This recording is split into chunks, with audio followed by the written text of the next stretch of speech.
I'm now recording you, Victor. So whatever you're going to say about the president, don't say it now. Nothing but good things to say. Cal State LA, Vaccine Hub 2021.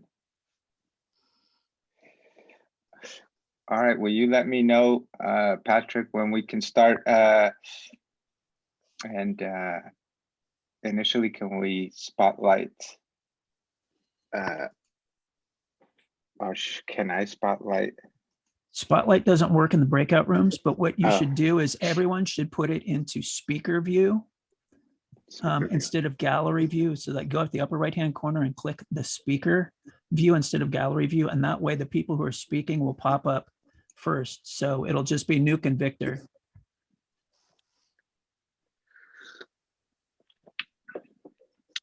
Dr. Viesca, to you.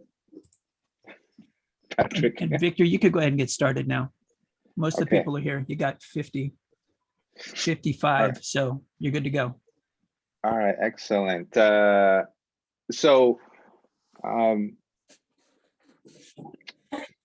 you guys see me when I talk? All right, so welcome everybody. Thank you for coming today. We're going to talk to Nuke, and I'll give a little bit about his background in a minute. I just wanted first for him to introduce himself to the audience. Nuke, can you introduce yourself? Yes, good morning. Good morning, everyone. I'm Joseph Nuke Montalvo, transmitting from East Los Angeles. Okay. Planet East Los Angeles. Thanks for being here, Nuke. Now I'll start my PowerPoint, and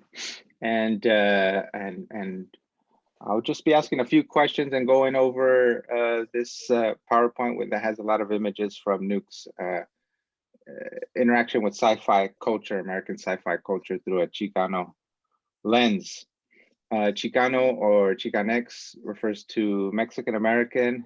You could say with a politicized view, or someone who was raised in the United States but is from Mexico. Here, since this image is not going to be shown again, this is I think it's a wood piece by Nuke. It's called the Cyber Maya, and we're going to be talking about that and his influences and what he's trying to accomplish with that in a minute. But I just wanted to show you that. Okay, and my name is Victor Viesca, professor of liberal studies here at Cal State LA, and I do research on art, including graffiti art. For Cal State LA students, you might have run across some of Nuke's work already on campus. Nuke has been a steady presence on our campus for years.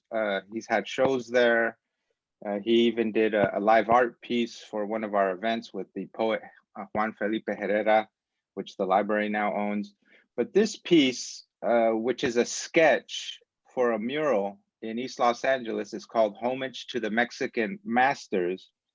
And it was produced by a group of graffiti writers, Chicano graffiti writers from East Los Angeles, and it contains some of the great painters of Mexico, including Los Tres Grandes, the great muralist Diego Rivera, second to the left, Orozco with the glasses, and David Siqueiros in the middle next to Frida Kahlo. And I believe that is the Posada, Guadalupe Posada, the great graphic artist from Mexico. And behind that, and who's to the far right, Nuke?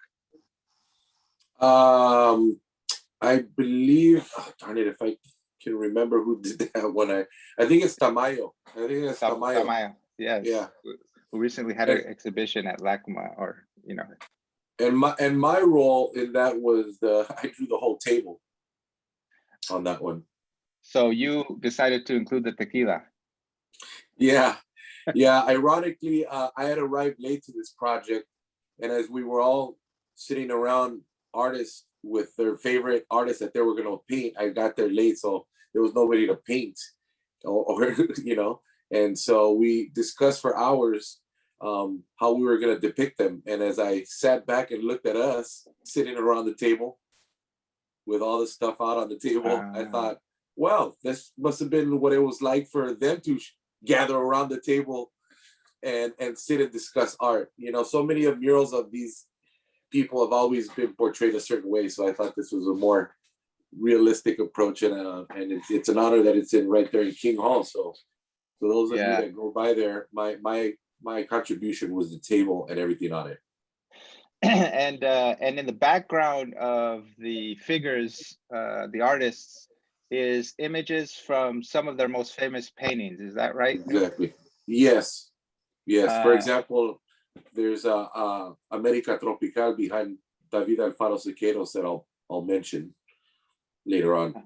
Yes. So, and that piece, that mural, is located in Olvera Street. It was recently restored a few years ago.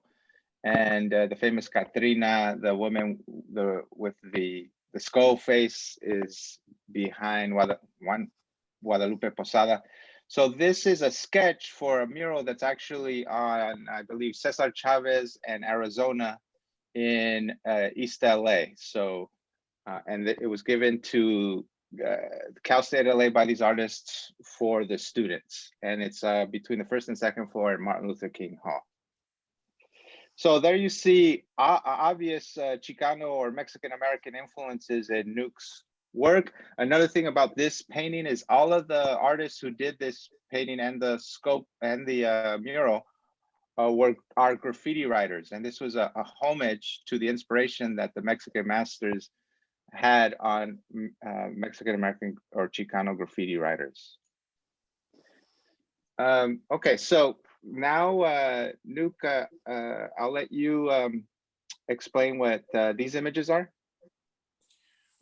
Okay, so I'll review the most influential image for me is of Pacal Votan, who was one of the reigning emperors of Palenque, the archaeological site in Chiapas. And in 1994, the first time when I was in Chiapas, I ended making my way to Palenque and spending many days there. And as it is, as a young kid going to the Museum of Archaeology in Mexico City, I was always influenced by pre-Columbian statues and whatnot. But to me, they looked very much like Japanese robots that I grew up with in the 70s, like the Shogun Warriors and Voltron and all this stuff. That was popular at that time, and so I've interpreted Pacal, who was actually, he was known to have been kind of like a wizard and an artist, you know, ruler there, and Palenque was known to have housed many tlacuilos, which were ancient scribes there, and so there's an actual pueblo nearby the pyramid sites where these tlacuilos would live, these scribes would live. And so I did various versions of him on the left as more like on the top left corner as a b-boy wearing his Adidas, kind of like with his heart in his hand. And the one on the bottom was done in Hollywood, but it was more of a very robotic version of him.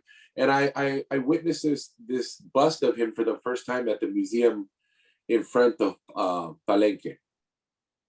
If we can go to the next, next image. So there's another example. This is on a small canvas.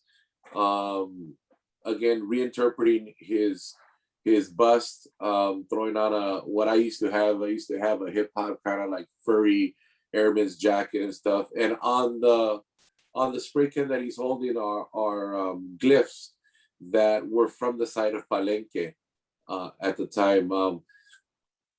One note is that what you shouldn't do is, I took my piece book and I ripped out a page of my piece book and I started making graphite rubbings on those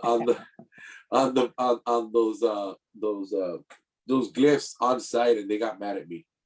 I didn't get any graphite on the actual site, but I needed to get something exactly from the glyph itself. So that's taken from the actual wall on a piece of paper, graphite rubbing. So I wanted to bring all that stuff back. Now my whole reason for doing this has always been to enlighten the young people in my community to the world of pre-Columbian and Mesoamerican life and culture. But like myself, I was attracted to the esoteric and aesthetic images that reminded me so much of this future technology and Japanese culture and cartoons and comic books were emulating. At the time, I was also inspired by other movements, which I'll get to in a minute. One particular is of Jack Kirby. He was a futurist comic book illustrator from DC Comics or the Marvel Comics, and he worked with Stan Lee. He was one of the greats. And so his very bold line work in these comics is what inspired me, and you'll see in some of the other following images. Let's go to the next one. Okay, so here's my example, Cyber Tlaloc. And Tlaloc is the god of rain. And here's another example of this urn that has the image of him in the Museum of Archaeology in Mexico City.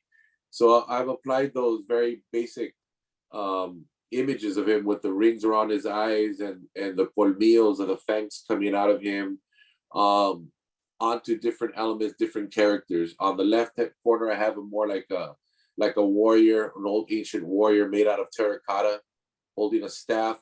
And the staff is like a stalk of corn, but it's actually a spray can also. And below that, below that is another version of Tlaloc, his headgear.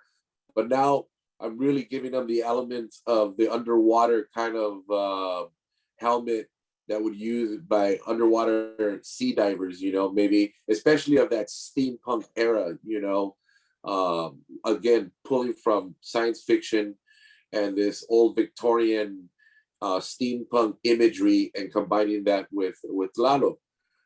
And then on the right corner, bottom right corner, is before that, actually, just to reference that. So if you is a Cyber Tlaloc coming upon the beach in Pacific Ocean Park. Now, for those of you who don't know what Pacific Ocean Park, that's a stretch of pier that jutted out right next to the Santa Monica Pier, and it was a theme park back in the early 1900s. Pacific Ocean Park. It's actually amazing. And the people that commissioned me to do this piece wanted me to use 3 elements in the painting, and it was a triptych. This wooden panel. I make all my canvases out of wooden panels and stretch canvas over it, so it was well done. And so the client wanted a robot that he had seen that I'd done on a wall of Tlaloc. Then he goes, have you ever heard of Pacific Ocean Park? And since their house is literally located right there in Venice, and the man grew up with that, I go, no. He goes, could you include that? I said, yes. And he says, could you make it science fiction-y, kind of controversial? Then, honest to God, that's what he said. And so I came up with this image, which was the image of this Cyber Tlaloc.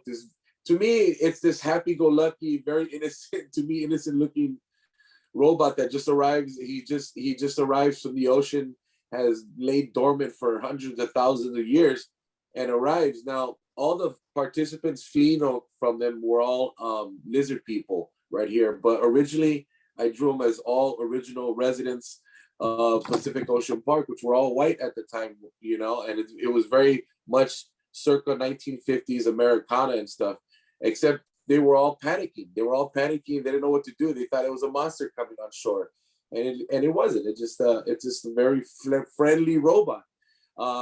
So unfortunately, the client didn't like it when it got put in his house. He did say controversial, and I put all the elements in it, including Pacific Ocean Park, a lot of the rides and stuff. So this is just a fragment of it. So unfortunately, I eventually went over it, but I came back to that subject of that cyber Tlaloc, that very innocent, cumbersome, almost like, you know, my daughter and my stepsons were really into a cartoon called The Iron Giant. It was brought out by, I think, Disney and stuff, and so that reminded me kind of along the lines, you know, this friendly robot giant and stuff. So if we go to the next one, I'll show you how it transforms. So then I brought Cyber Tlaloc to Boyle Heights, and in this one, he's you're looking through the veil of what is this, like this matrix, almost like this matrix, look where all the binary code, and looking through this other alternate universe where in Boyle Heights, Cyber Tlaloc is fighting against the evil two-eyed cube over the iconic 6th Street Bridge. Now the 6th Street Bridge is not there anymore, the one that we all grew up with. Right underneath that bridge, in that riverbed, I did a lot of my graffiti art, and I learned a lot about urban iconography from cholos to graffiti writers, and even going all the way back to hobo graffiti that I found in certain tunnels right nearby there and under the bridge and stuff. And so, yeah, I wanted to bring him over an iconic location, very much like, you know, like King Kong and Godzilla. These giant monsters fight over iconic, locations throughout the world, and they get destroyed. And since the 6th Street Bridge was going to get destroyed anyways, I figured that would be a good idea to put them. And now it's in the collection of Mr. Victor Viesca. It's found at home. Yes. You know, many of these are templates, so to speak, for murals that I'd like to do, you know, or I add on to some of my landscapes and stuff. So, and I do see that burning car. I wonder if it was influenced by Carlos Almaraz, the Chicano artist. Yeah, it was. You know, so if for those of you who haven't seen his Netflix movie Painting with Fire, Carlos Almaraz, it's still on Netflix. I went to go see it.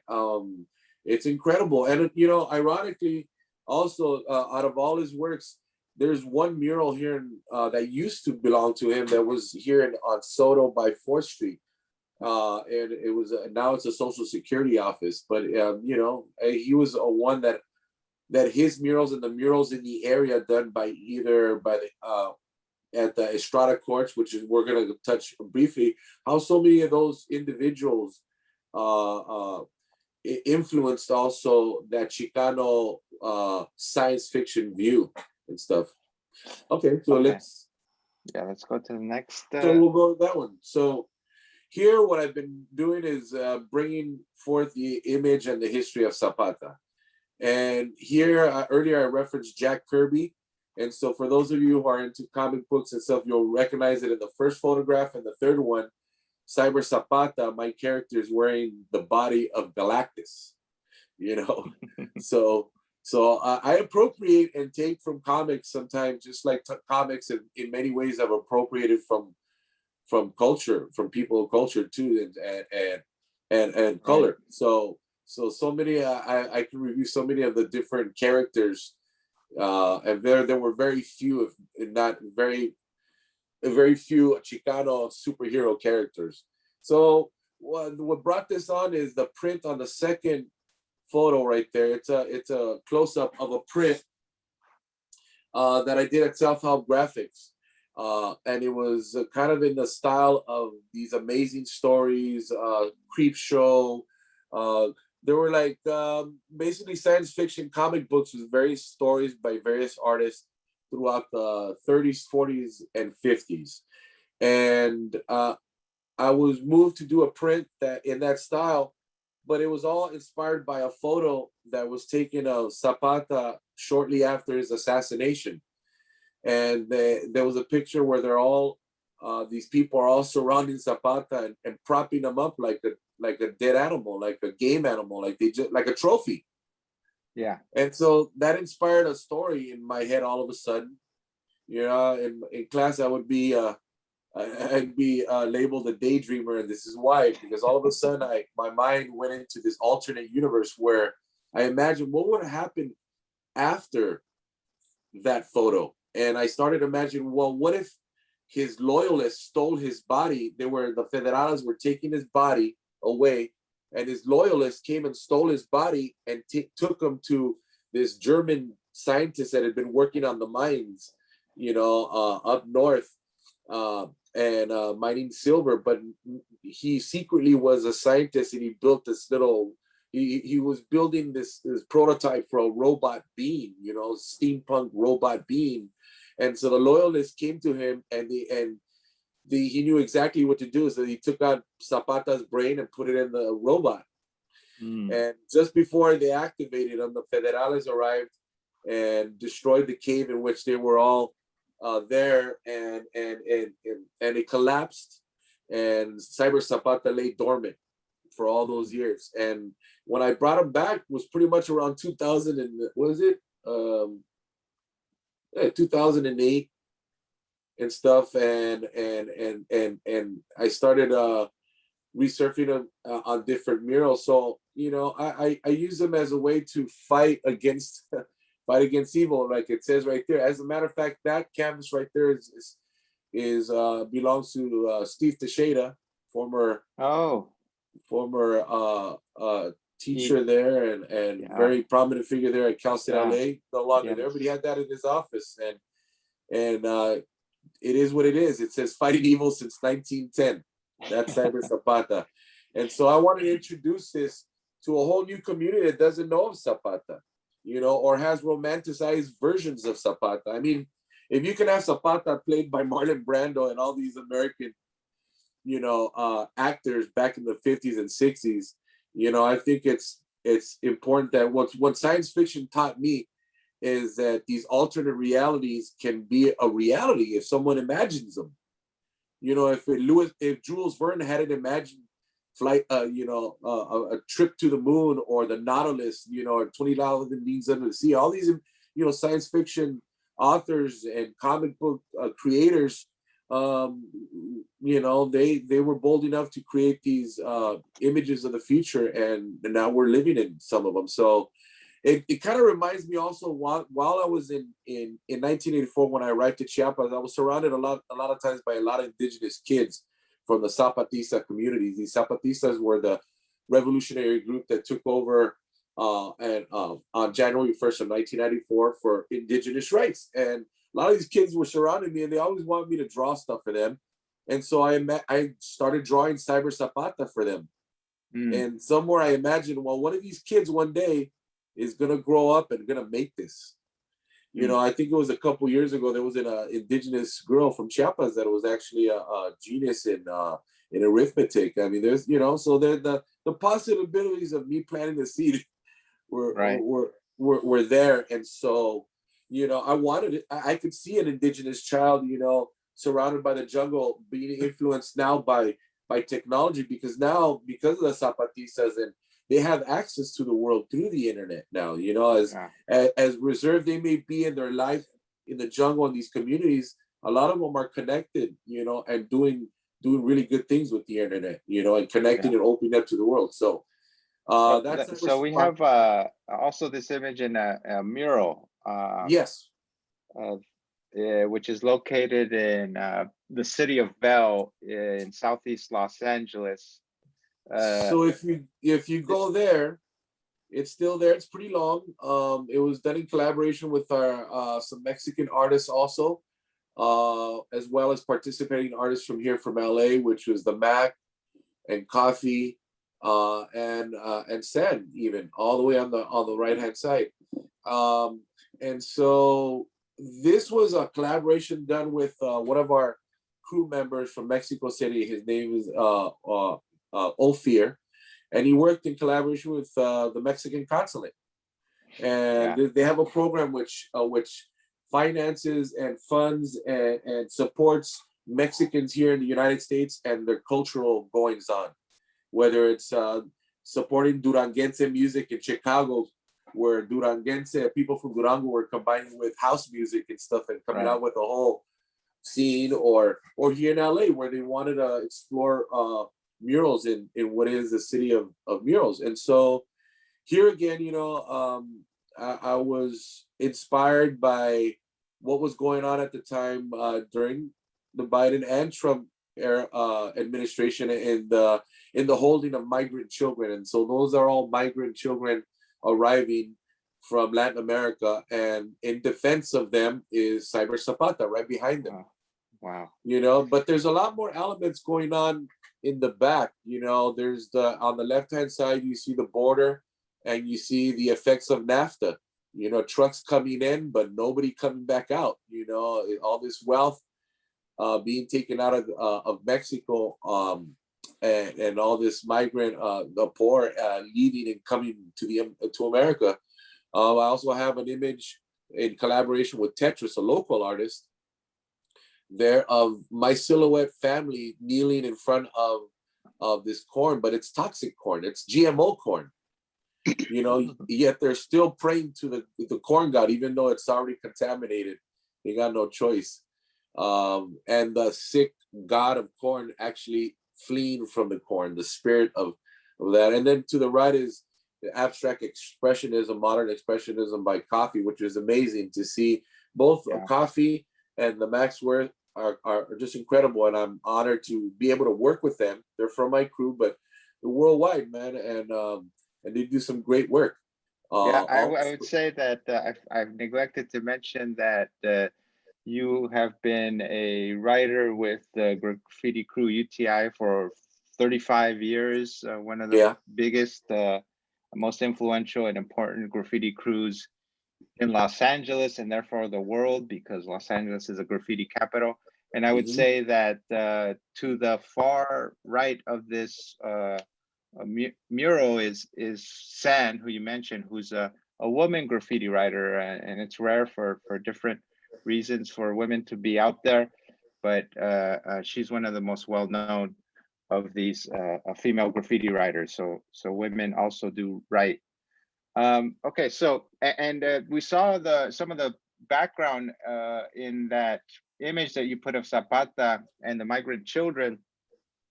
And you are, I would say, for me, you are well known to do a lot of the image behind a lot of the masterpieces, as they're called, the graffiti pieces on walls, bigger pieces, and you have done a lot of the landscape work behind it, in which then writers put their names or their images out front.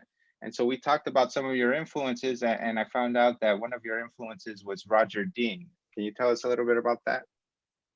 Yes, so Roger Dean, along with Jack Kirby from Marvel Comics, Pacal Botan, Cyber Tlaloc, we have Roger Dean, and I gotta admit, as a graffiti artist, I came across a lot of books through a 5-finger discount, so to speak. You know, as a graffiti writer, I had to steal my paint, I had to steal my art supplies to prove myself. I don't recommend it. I believe in karma. I never did it after 18.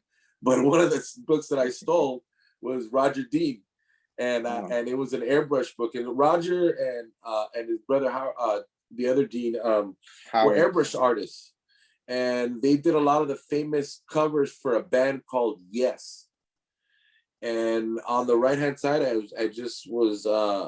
Victor found this image where they actually have Chichen Itza represented in one of their album covers. Now, their lettering also was superb. It reminded me of the 1960s hippie era kind of lettering that was coming out of the Fillmore, San Francisco area. So it had a very, very rock art, pop art kind of aesthetic, but it was very streamlined, you know. And these landscapes reminded me of some other world of like these paperback pulp fiction, science fiction books that I would come across in Huntington Park when I first moved to Southeast LA. There was a comic book shop right next to a pawn shop called the American Comic Book Shop, and it was run by, it was a very dingy old bookshop. I bought a lot of my books there, like Julius Caesar and Shakespeare there for school, but they also had comics, and very old comics. And so these images became very inspirational to me, especially all these floating rocks, which eventually you would see in Avatar. You know, I mean, Roger Dean has inspired so many artists and movies and science fiction to create these otherworld landscapes. And for me, you know, who also grew up on Bob Ross, you know, watching Bob Ross, this was next level Bob Ross. You know, Bob Ross got you to help you to do this, but Roger Dean allowed you to paint those places inside your mind. You know, and all of it is basic concepts of light and shadow and color and form and stuff like that. And if you go to Joshua Tree, you'll see a lot of these rock formations. That's another place that inspires me as far as otherworldly and science fiction landscapes. So Roger Dean, I had the pleasure of meeting Roger Dean recently at the 2 years ago at the art shows that they have at the convention center recently, and he was exhibiting there. And you know, in this day and age, to meet your heroes, you know, that's something else. That's something. So, okay, and so Roger Dean actually sued, I think, James Cameron for not giving him. No way. Yeah, that's a total rip off. That was total the floating.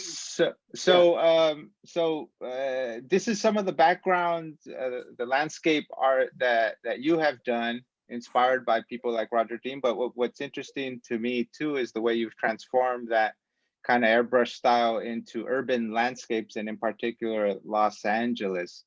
This piece on the right is a detail from a mural is at the American Hotel in downtown Los Angeles, and then to the left is a banner that you made for an event at LA Live. Can you at the tell us a little Staples bit about? Center. Yeah, can you tell us a little bit about that? It says hands up, don't shoot. It has the digital images there too. Yeah, at the time, I was asked with many different artists. I mean, I kind of see this where they started inviting street artists to these events and to paint live and stuff like that. And I had been doing that in the past through our own events in the Chicano community, through self-help and through Aslan Cultural Foundation and the Popular Resource Center, all these where social commentary was okay. So I thought I could do that in this. I figured everybody else was painting some pretty stuff, but I wanted to paint what was going on at the time. And we've been facing this crisis that you know, Black men have been facing throughout the last I want to say recently, between the last 10 years, almost often months, every week, you know. And so this at the time moved me. The profiling of people of color by police, and I kind of got in trouble for it. It was taken very well by people there. People took pictures of it, put their fists in their air and stuff, and I felt very connected. As you know, my role as a muralist sometimes is also as a kind of like journalist, you know, a social commentary. I paint what I see. Yeah. And so I thought this is a perfect platform to kind of ruin everybody's uncomfortable zone, because there were some people that are very uncomfortable with it.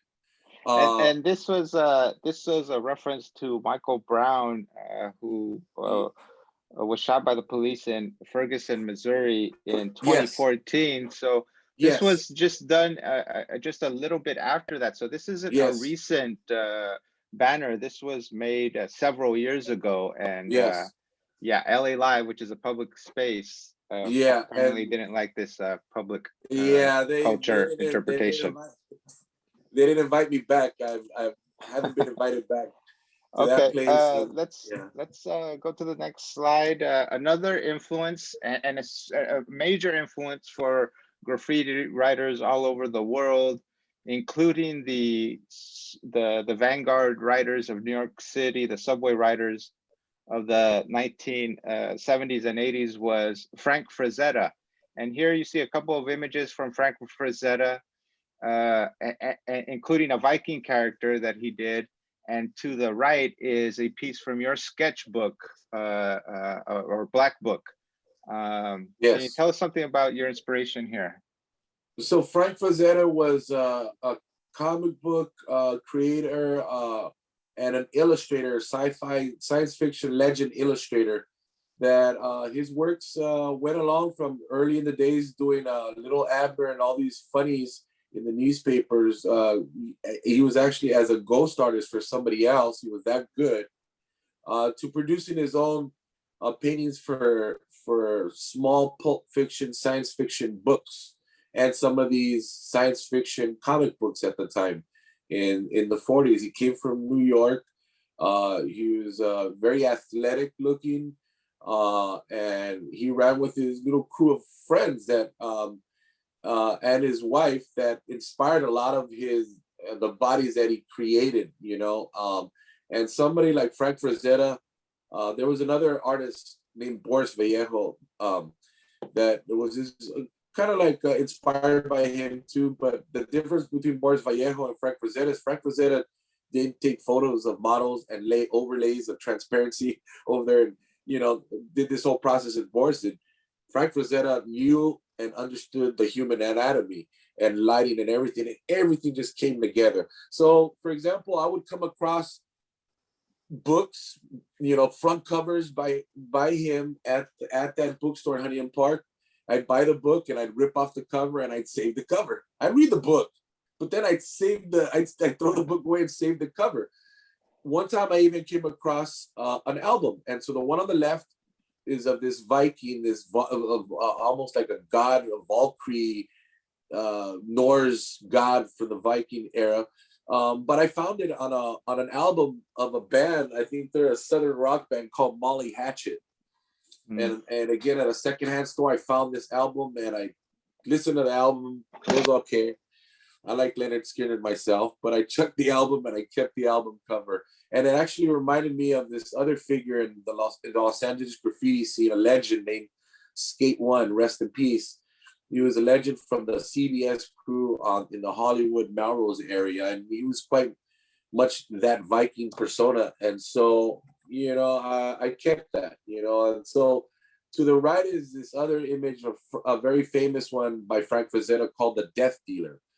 Yeah. And ironically, the Death Dealer is also the logo of one of the elite helicopter forces of the United States. They actually use that on the side of their Apache helicopters, I think.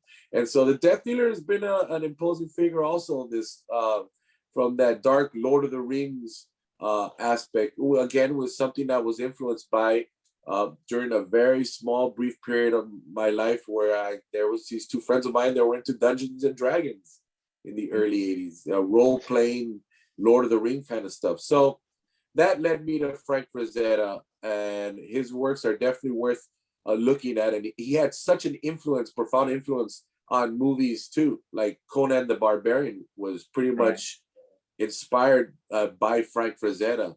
And all the scenes, he was brought in as a consultant for that, you know? Okay, so let's talk about another influence. We only have like 9 more minutes, so we should run through these pretty quickly, but this is important here.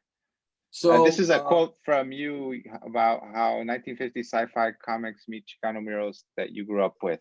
What do you mean? So right here on the left-hand side are those type of comic books. So if you research those strange adventures and strange worlds, this is the kind of stuff that I was collecting.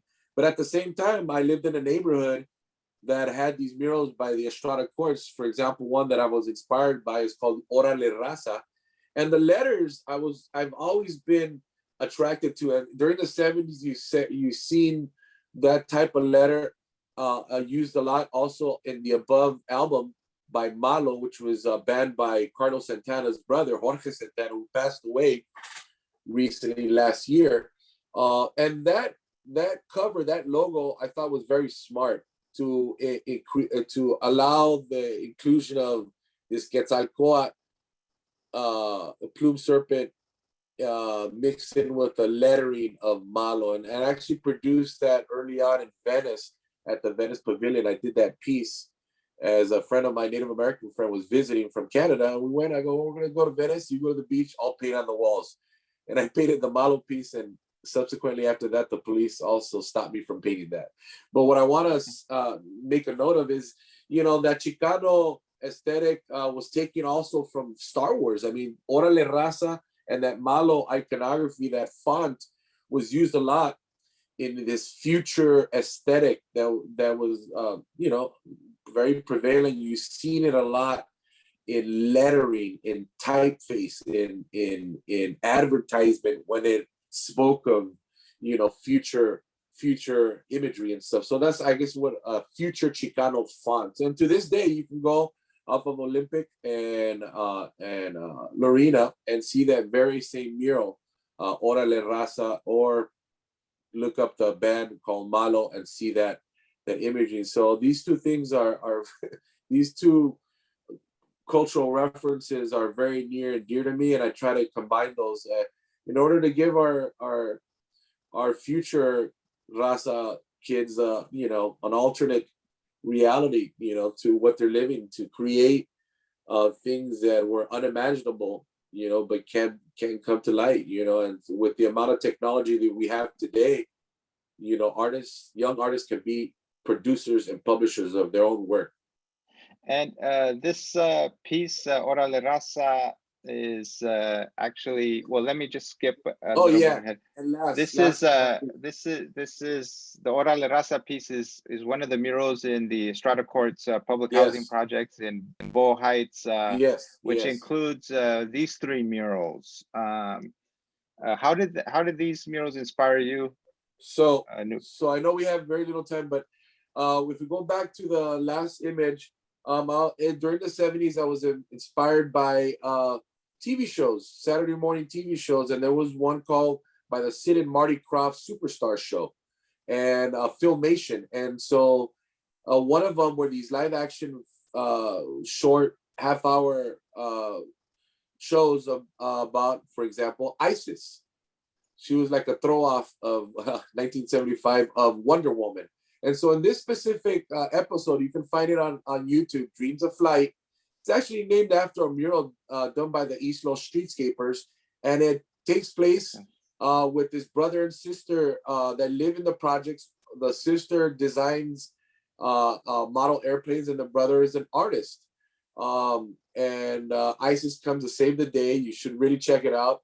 But this is the type of shows that I used to grow up on, you know, and the Sid and Marty Krofft Show would produce all these fantastic shows. So this one, it was specifically filmed around my housing project. So if you go further, you'll see the murals that were significant, like the Che Guevara one, We Are Not a Minority, or the pre-Columbian images, or that one, Dream of Flight. If you go further now, you'll see what we're talking about by the Sid and Marty Krofft Show. There's an example. So that's Sid and Marty Krofft. That's H.R. Puffin stuff.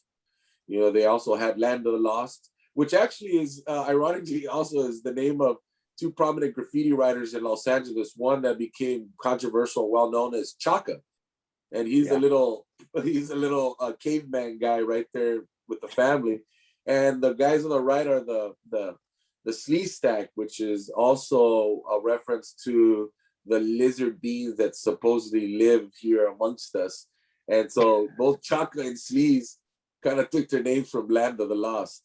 Chaka, so if you don't know Chaka, you know, go to the video by Nirvana, you know, Smells Like Teen Spirit, and you'll see Chaka's name on the drum bass, you know, and they gave him credit for being this kid that was going viral, so to speak, with graffiti and stuff.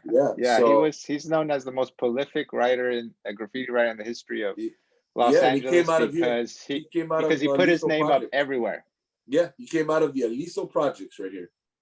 And lastly, I wanted to mention your website in which you could find some of Nuke's work, including the work he does with community to work with and workshop youth in downtown LA. You also give graffiti tours.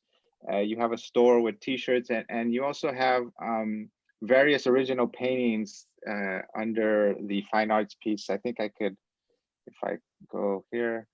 Yes, here's you working with, and this is your store.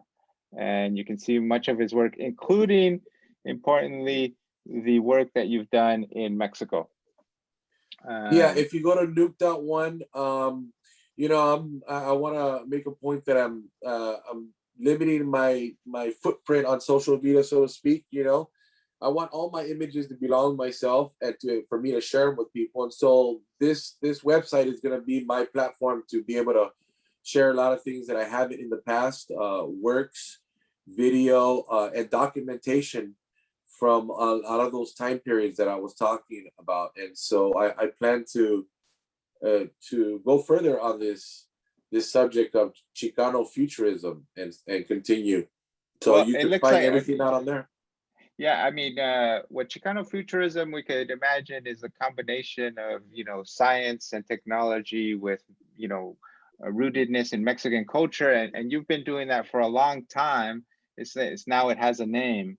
But I would say also that the thing about Chicano culture is we are a mixed people, indigenous, Spanish and African, among other cultures. And so we are, I think, one of the qualities about us is as hybrid people, we're accepting of many cultures, and it can really comes out in your art, which I really love and appreciate.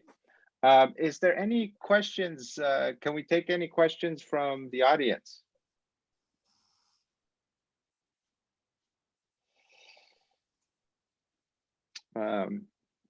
One person says they would love to see Cyber Zapata in person. Another person asked, what is the name of the female graffiti writer? And I said it was Sand One, pretty prolific. That mural is in the city of Bell behind City Hall. It was sponsored by the Mexican consulate, but it was also, you know, an official presentation by the city. One person is asking, Nuke, how do you feel about Chicano Futurism transferring over to cinema? Yeah, I mean, I've been able to at least experiment with that early on in the 90s with a crew called Smoking Mirrors. And we did a lot of videos for a lot of the local bands like Blues Experiment, Quetzal, Aslan Underground. And so we did our take on that on these music videos, me working as an art director and stuff. But that's something I definitely wanna take further. Another inspiration for me has been Stan Winston, who developed a lot of the science fiction costumes for aliens and